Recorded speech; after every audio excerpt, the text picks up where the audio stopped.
ఆహ్లాదపరిచే తీరం, కొండకొండల సహజ సౌందర్యం, ప్రకృతి సోయగాలకు కొదవేలేని విశాఖలో పర్యాటక అభివృద్ధిపై ప్రభుత్వం దృష్టి సారించింది. ఏళ్ల చరిత్ర కలిగిన పర్యాటక ప్రాంతాలకు కొత్త సొబగుల్ని అద్ది మరింత సుందరంగా తీర్చిదిద్దేందుకు కొత్త ప్రణాళికలతో సిద్దమవుతోంది.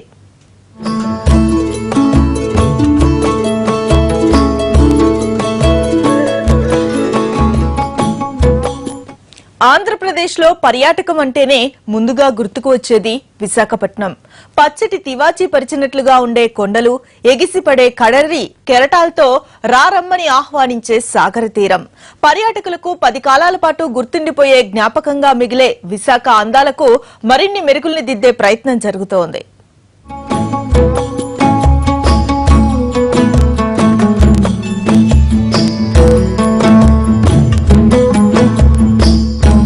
చూడముచ్చటైన ప్రదేశాలు, చారిత్రక జ్ఞాపకాలతో విశాఖలో ఎన్నో ఏళ్ల కిందటే టూరిజానికి బీజం పడింది. ఆర్కే బీచ్ నుంచి భీమిలి వరకు ఉన్న అనేక పర్యాటక ప్రాంతాలను చూసేందుకు మన రాష్ట్రంతో పాటు ఇతర ప్రాంతాల నుంచి పెద్ద ఎత్తున పర్యాటకులు ఈ తీర నగరికి వస్తుంటారు.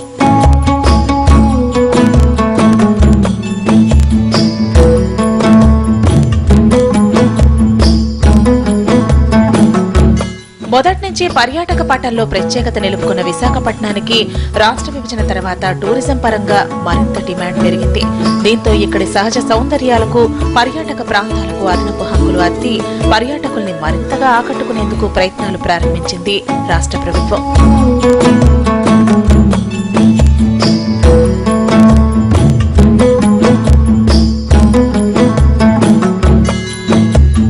విశాఖలో పర్యాటక శాఖ ప్రతిపాదించిన అభివృద్ది పనుల కోసం ఇప్పటికే ఆంధ్రప్రదేశ్ ప్రభుత్వం 3 కోట్ల రూపాయల నిధులు మంజూరు చేసింది.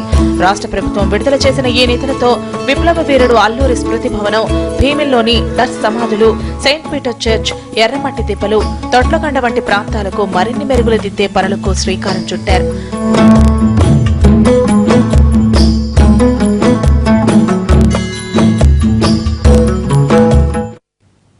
రొమ్ము విరుచుకుని తెల్లదొరల తుటాలకు ఎదురొడ్డి నిలబడిన విప్లవ వీరుడు, మన్యం ముద్దుబిడ్డ అల్లూరి సీతారామరాజు.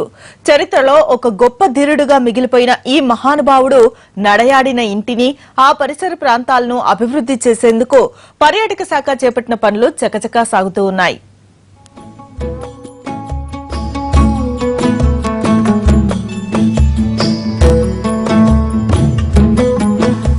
మన్యం వీరుడు, ఈ పేరు వింటే మనకు ఠక్కున గుర్తుకొచ్చేది అల్లూరి సీతారామరాజు. విశాఖ జిల్లా భీమునిపట్నంలోని పాండ్రంగి గ్రామంలో 1897లో జన్మించారు అల్లూరి. స్వాతంత్ర పోరాటంలో తెల్లదొరలకు నిద్రలేని రాత్రులెన్నో మిగిల్చి చివరికి తుపాకీ గుళ్లకు బలైన అల్లూరి చరిత్రలో చెరగని జ్ఞాపికగా నిలిచిపోయారు. కానీ ఇదంతా నాణానికి ఓ వైపు మాత్రమే. అల్లూరి గత చరిత్ర వల్లెవేస్తూ కబుర్లు చెప్పడమే తప్ప ఆయన స్మృతుల్ని గౌరవించి రక్షణ కల్పించే ప్రయత్నాలు చాలా కాలంగా మాటలకే పరిమితమయ్యాయి.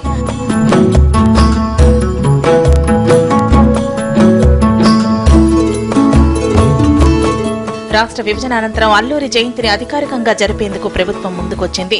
ఆయన జన్మించిన ఇంటిని, ఆ గ్రామ పరిసర ప్రాంతాలను అభివృద్ది చేసేందుకు చొరవ చూపింది.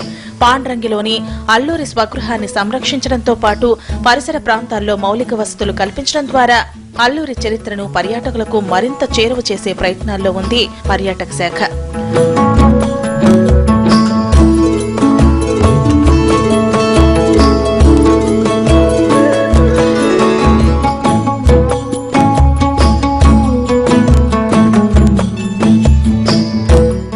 సుమారు 30 లక్షల రూపాయలతో అల్లూరి ఇంటిని పునరుద్ధరించడంతో పాటు సమీపంలో పార్కు ఏర్పాటుకు పనులు ప్రారంభించింది. మన్యం వీరుడికి సంబంధించిన చరిత్ర ఆనవాళ్లను రక్షించేందుకు ప్రభుత్వం తీసుకుంటున్న చొరవపై గ్రామస్తులు సంతోషం వ్యక్తం చేస్తున్నారు. అల్లూరి సీతారామరాజు జన్మించిన ప్లేస్ని కూడా టూరిజం గవర్నమెంట్ పరంగా చేయండి అన్నారు సార్. గవర్నమెంట్ పరంగా చేయండి అంటే చాలా గవర్నమెంట్ పరంగా అంటే 90,000 రూపాయలు ఇవ్వడం జరిగింది. ఆ సంవత్సరంలో జూలై 4th చేయటానికి, అలాగే ప్రతి సంవత్సరం కూడా లాస్ట్ ఇయర్ కూడా అలాగే చేశారు. లాస్ట్ ఇయర్ మేము ఏంటంటే అడిగామండి, మాకు టూరిజం డెవలప్ చేయాలి సార్, మాకు అక్కడ ఉన్న డయాస్ పడిపోతుంది, ఇలా బిల్డింగ్ కొంచెం మెయింటెనెన్స్ ఉంది, బాత్రూమ్స్ అవి కావాలంటే దాని మన మంత్రివర్యులు గంటా శ్రీనివాసరావు గారు కూడా వెంటనే దానికి స్పందించి దానికి 18 లక్షలు ఇవ్వటం జరిగింది సార్. అల్లూరి సీతారామరాజు లాంటి పోరాట యోధుడికి జన్మనిచ్చిన గడ్డగా పాండ్రంగికి పర్యాటకులు వస్తుంటారు. ప్రభుత్వం ప్రస్తుతం చేపట్టిన అభివృద్ధి పనులతో పాటు ఈ గ్రామానికి వచ్చే పర్యాటకుల కోసం మరిన్ని వస్తువులు కల్పిస్తే బాగుంటుందని కోరుతున్నారు. వందల ఏళ్ల నాటి చరిత్రకు నిలువెత్తు సాక్ష్యాలు విశాఖ జిల్లాలోని చారిత్రక ప్రదేశాలు. ఓవైపు సాగర తీరం, డచ్ సమాధులు, పురాతన చర్చిలు, మరోవైపు వేల సంవత్సరాల క్రితం ఏర్పడ్డ సహజ సిద్ధమైన ఎర్రమట్టి దిబ్బలు. భీమిలి పరిధిలోని ఈ పర్యాటక ప్రాంతాల్ని మరింత తీర్చిదిద్ది పర్యాటకుల్ని ఆకర్షించాలని అనుకుంటుంది టూరిస్ట్ డిపార్ట్మెంట్.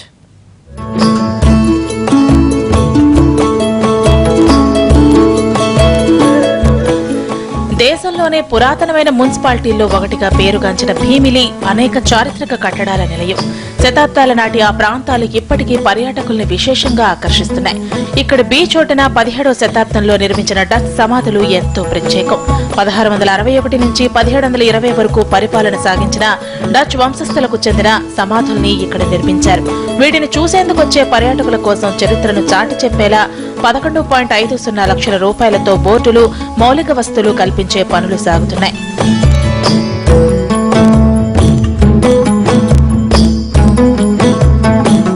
నూట 41 సంవత్సరాల చరిత్ర కలిగిన సెయింట్ పీటర్స్ చర్చిని ఆకట్టుకునేలా ముస్తాబు చేస్తోంది టూరిజం శాఖ. హుద్హుద్ తుఫానుకు దెబ్బతిన్న ఈ చర్చిలో చారిత్రక ఆనవాళ్లు దెబ్బతినకుండా జాగ్రత్త పడుతూ ఆధునికీకరణతో పర్యాటకుల్ని ఆకట్టుకోవాలనేది ఆ శాఖ ఆలోచన. మనకు లాస్ట్ ఇయర్ 2015-16కి 2 కోట్లు గవర్నమెంట్ శాంక్షన్ చేశారు. దాన్ని డిస్ట్రిక్ట్ కలెక్టర్ గారు ఎక్కడైతే అర్జెంటుగా మన ఐఎఫ్ఆర్ కూడా ఉంది, లాస్ట్ ఇయర్ జరిగింది కాబట్టి దాని సందర్భంలో లోకల్ అర్బన్ ఏరియాస్లో ఎక్కడెక్కడ బేసిక్ ఫెసిలిటీస్, టూరిస్ట్ డెస్టినేషన్స్లో మిగతా ఇన్ఫ్రాస్ట్రక్చర్ అవసరం ఉందో అన్నట్లు కూడా మన ఏపీడీసీ ఇంజనీరింగ్ వాళ్ళు ఎగ్జిక్యూట్ చేశారు. ఇదే కాకుండా వైజాగ్ డిస్ట్రిక్ట్ కలెక్టర్ గారు తొందరగా అన్ని కంప్లీట్ చేసి కొంచెం ముందుగా ఉన్న వల్ల ఎక్కడైతే వేరే జిల్లాల్లో ఖర్చు అవ్వలేదో అమౌంట్ మళ్ళీ కోరుతున్నారు మన వైజాగ్ డిస్ట్రిక్ట్కి ఇవ్వడం జరిగింది. విశాఖపట్నానికి సహజ సిద్ధమైన ఆభరణం ఎర్రమట్టి కొండలు. భీముని పట్టణం బీచ్ రోడ్లో సముద్రపు హోరును ఆస్వాదిస్తూ కెరటాలతో కేరింతలు కొడుతూ ప్రకృతి అందాల్ని వీక్షించడం పర్యాటకులకు మరపురాని అనుభూతి. భీముని పట్టణం మండలం నేరెళ్ల వలస పరిధిలోని 1195 ఎకరాల్లో ఎర్రమట్టి దిబ్బలు విస్తరించి ఉన్నాయి.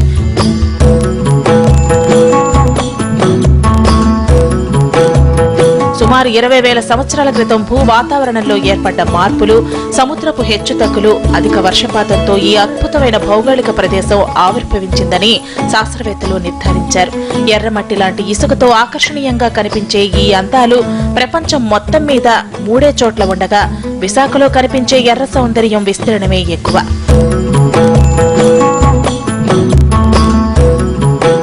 భీమిలి బీచ్ రోడ్ లో 292 ఎకరాల్లోని ఎర్రమట్టి కొండల్ని భూ వారసత్వ సంపదగా జియోలాజికల్ సర్వే ఆఫ్ ఇండియా గుర్తించింది.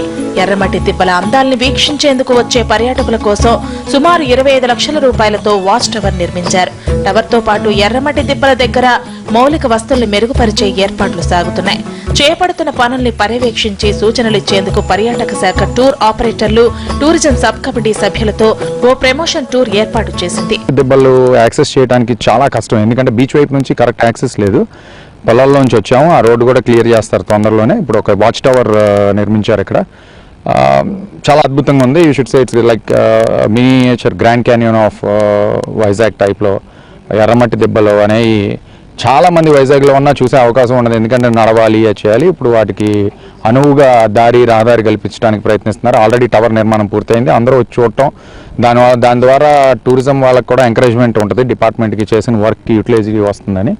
విశాఖను గోవా తరహాలో అభివృద్ధి చేయాలనుకుంటున్న ప్రభుత్వం కొన్ని వెసులుబాట్లు కల్పిస్తే పర్యాటక రంగం మరింతగా రాణిస్తుందంటున్నారు టూర్ ఆపరేటర్లు. టూరిజం గురించి మనం గవర్నమెంట్ చేసే ఎంఫసిస్లో ముఖ్యంగా మన యూఎస్పీస్ ఆర్ బీచెస్ అండి. బీచెస్ గురించి మనం మాట్లాడుతున్నప్పుడు గవర్నమెంట్ 100% ఈ షాక్స్ మీద దృష్టి పెట్టాలి.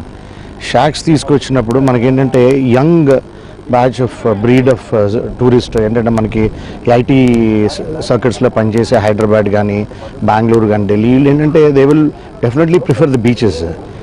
బట్ బీచెస్కి వచ్చినప్పుడు వాళ్ళకి ఏమున్నది, మనం ఏంటి వాళ్ళకి ఇవ్వగలం, ఏం ప్రోడక్ట్ ఉంది, వాళ్ళు ఏం ఎంజాయ్ చేయగలరు అనేది చూస్తే ఓన్లీ ఫర్ బీచ్కి డెఫినెట్గా రాండి. దే రిక్వైర్ సమ్ షాక్స్లో కూర్చుని వాళ్ళు బియర్ తాగుతాను వాళ్ళ ఎవరు దృష్టిలో వాళ్ళు ఆలోచిస్తారు. కానీ ఇక్కడ మనకి ఏంటంటే ఈ షాక్స్ మీద ఇంతవరకు గవర్నమెంట్ షాక్ పాలసీ మీద డెసిషన్ తీసుకోలేదు. తీసుకుని ఇమీడియట్గా షాక్స్ని అలౌ చేసి ప్రైవేట్ పార్టిసిపేషన్ అలౌ చేసి షాక్స్ తీసుకొస్తే డెఫినెట్గా ఎంతో కొంత 100% టూరిస్ట్ అనేది మనకి యూఎస్బీ ఏదైతే మన వైజాగ్ బీచెస్ ఉన్నాయో దాని మీద డెఫినెట్గా టూరిస్ట్ వస్తారు. ప్రముఖ బౌద్ధ క్షేత్రాలుగా పేరు పొందిన తొట్లకొండ, బావికొండలపైన పర్యాటక శాఖ దృష్టి సారించింది. సుమారు 20 లక్షల రూపాయలతో తొట్లకొండపై మౌలిక వసతులతో పాటు వ్యూ పాయింట్ ఏర్పాటు చేస్తున్నారు. మరో 25 లక్షల రూపాయలతో బావికొండపై బౌద్ధ చరిత్రను తెలియజేసే నిర్మాణాలకు మెరుగులు దిద్దుతున్నారు. పర్యాటక శాఖ చేపట్టిన పనులతో విశాఖ మరింత అందంగా ముస్తాబవ్వబోతోంది.